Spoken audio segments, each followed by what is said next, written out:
ٹانک ہو، وزیرستان ہو، ڈیرہ اسماعیل خان ہو، لکی مروت ہو، بنو ہو، دیہاتی علاقے جو ہیں وہ خالی ہو رہے ہیں اور آباد لوگ وہاں سے ہجرت کر رہے ہیں اس بات کے لیے کہ وہ ان کی زندگیاں محفوظ نہیں، اور حکومتی رٹ کہیں پر بھی نظر نہیں آ رہی۔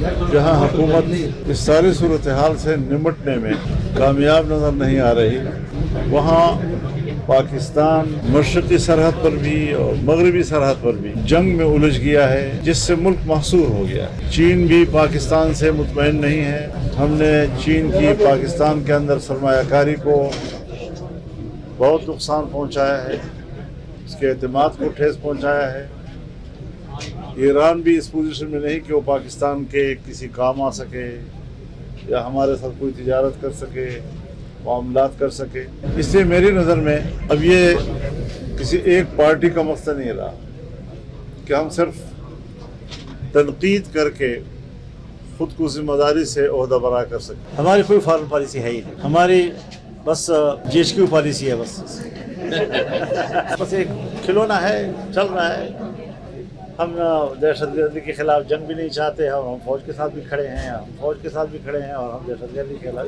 یہ متضاد قسم کی سوچیں نہیں چلتی، واضح لائن کی طرف ہمیں جانا پڑتا ہے۔ کسی ایک پارٹی کو اس کا ہم ذمہ دار ٹھہرا سکیں، اور ہم یہ تجویز دے چکے ہیں پارلیمنٹ کے فلور کہ ایک پارلیمنٹ کا ان کیمرہ اجلاس ہو جس میں عوام کے اس نمائندہ ادارے کو حالات سے آگاہ کیا جائے، پاکستان کہاں کھڑا ہے یہ واضح کیا جائے، اور پھر قومی مشاورت کے ساتھ اس مشکل سے نکلنے کے لیے راہ نکالی جائے۔ پاکستان اس وقت بمقابلہ ہندوستان کے، پاکستان بمقابلہ افغانستان کے، پاکستان چائنا تعلقات، پاکستان امریکہ تعلقات، اسرائیل کے حوالے سے پاکستان کہاں کھڑا ہے، فلسطین کے مسئلے پر پاکستان کہاں کھڑا ہے، عرب ممالک کے ساتھ ہمارے تعلقات ہیں، آج عرب کہاں کھڑے ہیں، ہم کہاں کھڑے ہیں۔ اس ساری بین الاقوامی اور علاقائی صورتحال میں ہمیں اپنے ملک کی پوزیشن کو واضح کرنا ہے۔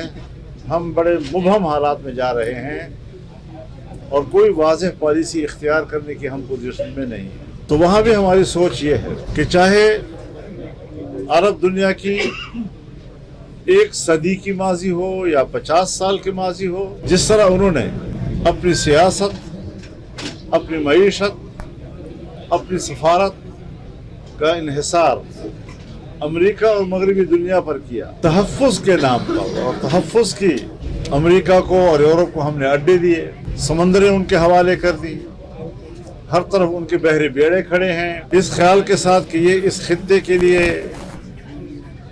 امن اور تحفظ کا سبب بنیں گے۔ آج وہ وہاں کی بدامنی کا ذریعہ بن گئے۔ اسلامی دنیا نے کیا کمایا؟ افغانستان میں 50-55 سالوں سے مسلسل جنگ اور بین الاقوامی قوتیں افغانستان میں دخیل۔ عراق کا کیا بنا، لیبیا کا کیا بنا، آج ایران کے ساتھ کیا ہو رہا ہے۔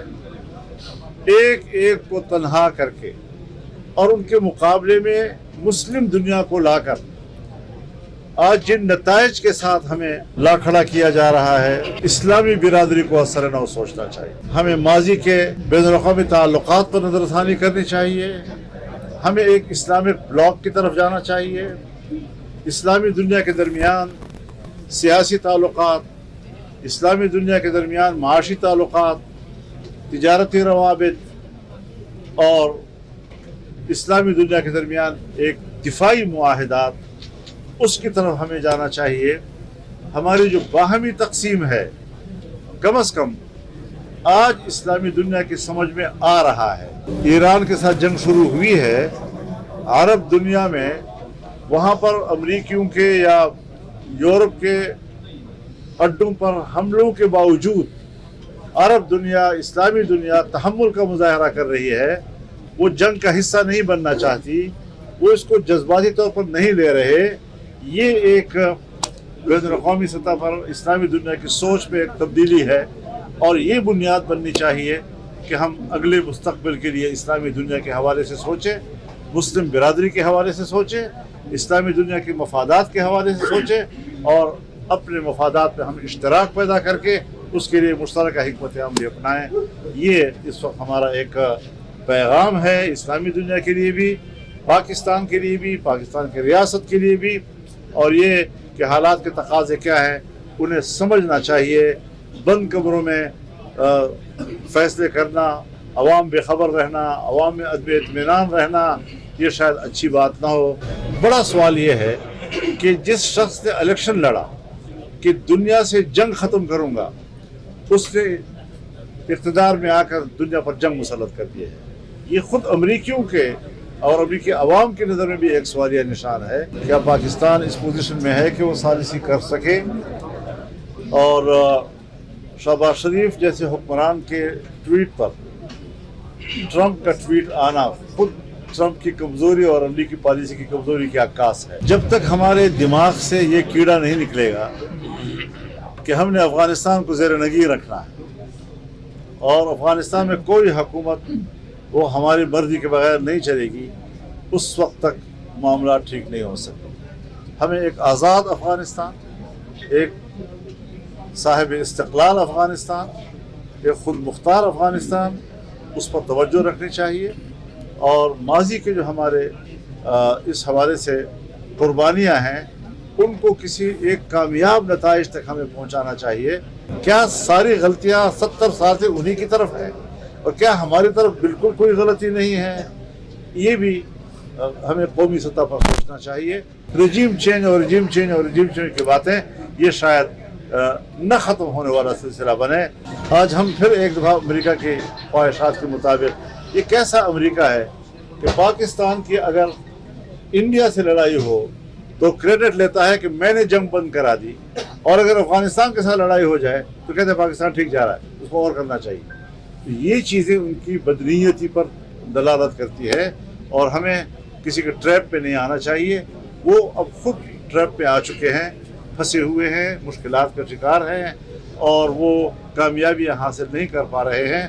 पाकिस्तान को हर कदम एहतियात से उठाना चाहिए। कहीं कभी तो अमेरिका इंडिया के टैरिफ में इस बात पर इजाफा करता है कि तुम रूस से तेल क्यों ले रहे हो, और अगर तुम रूस के ख़रीदार बनते हो तो फिर आप पर हम टैक्स बढ़ाएंगे, टैरिफ में इजाफा करेंगे।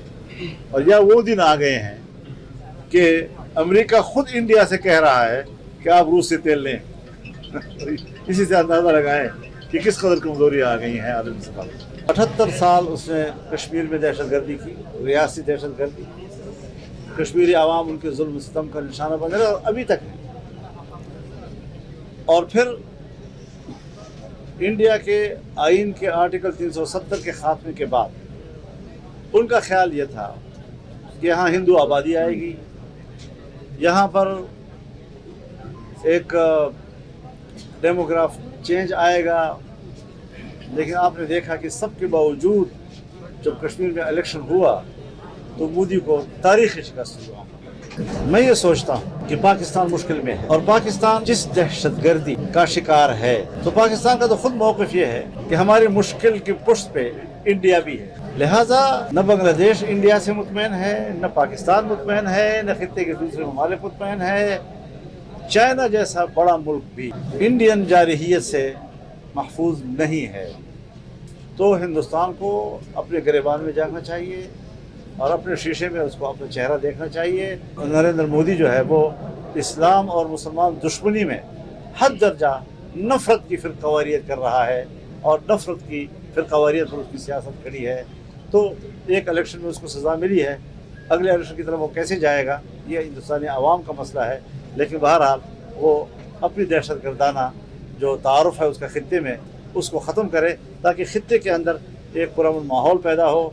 आज इंडिया की पॉलिसियों की वजह से सार्क गैर मुअस्सर हो गया है, आसियान गैर मुअस्सर हो गया है और हमें असर नौ चीन के बशमूल एक एशियाटिक फेडरेशन की तरफ जाना होगा। तो उसके लिए ज़मीन तो हमवार करनी होगी और उसमें ज़ाहिर है कि पाकिस्तान और इंडिया का बहुत बड़ा रोल है। देखिए, जहाँ तक पाकिस्तान का ताल्लुक़ है, ये कोई इस मौजूदा स्मार्ट लॉन्ग से उसका कोई ज़्यादा ताल्लुक़ नहीं है। एक दिहाई से ज़्यादा हो गया है, हमारी मईशत बैठ गई। डॉलर के मुकाबले में रुपए की कीमत कहाँ चली गई? اس کے مقابلے میں آپ افغانستان کو دیکھیں، آپ ایران کو دیکھیں، آپ انڈیا کو دیکھیں، آپ نیپال کو دیکھیں، آپ بنگلہ دیش کو دیکھیں، پورے خطے میں صرف پاکستانی معیشت ہے جو نیچے جا رہی ہے، اور یہ کوئی آج اس نئی صورتحال کی وجہ سے نہیں ہے، بلکہ ہماری مسلسل غلط پالیسیوں کے طرف